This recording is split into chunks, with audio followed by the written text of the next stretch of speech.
આજે આપણે રતલામી સેવ બનાવીશું। એના માટે અડધી વાટકી આ તેલ લીધું છે। જેટલી વાટકી જે માપ લઈએ એ જ માપનું પાણી લેવાનું। અડધી વાટકી તેલ અને આ અડધી વાટકી પાણી।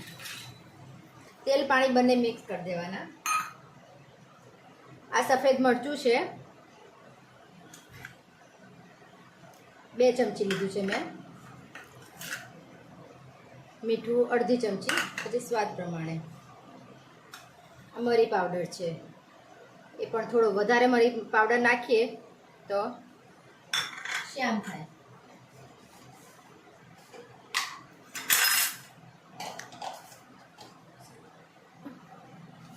આ સંચળ છે અડધી ચમચી અને અડધી ચમચી તજનો પાવડર।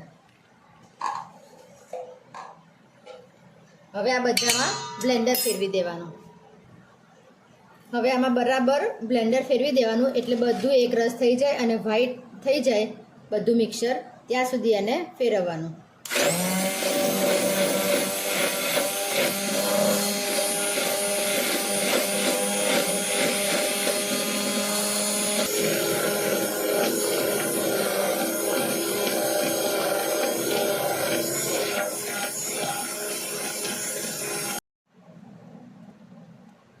હવે આ બધું મિક્સર થઈ ગયું છે અને સરસ ઘાટું થઈ ગયું છે। હવે એમાં ચણાનો લોટ ઉમેરવાનો।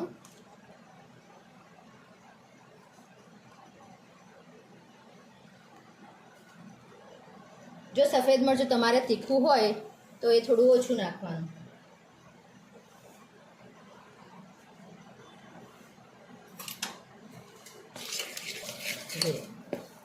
આ બરાબર હલાઈને લોટ હજુ આવશે ઉંમર થોડો ઉમેરવાનો।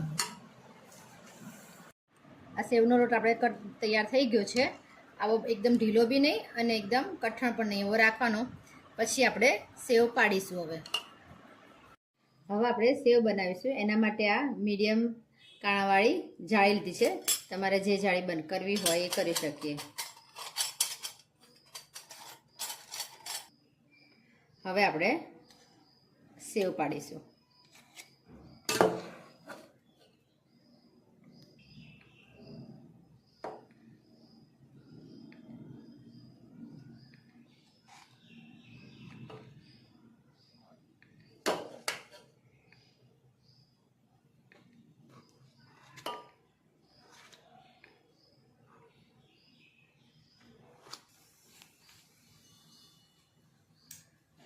હવે આપણે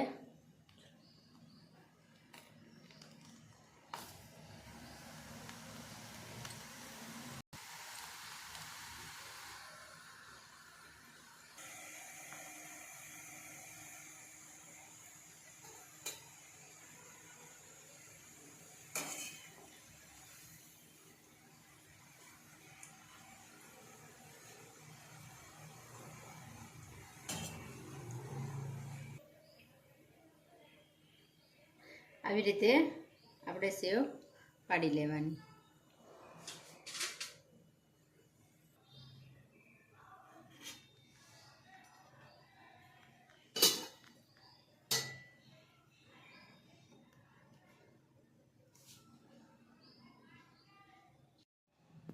જુઓ, રેડી થઈ ગઈ છે આપણી રતલામી સેવ।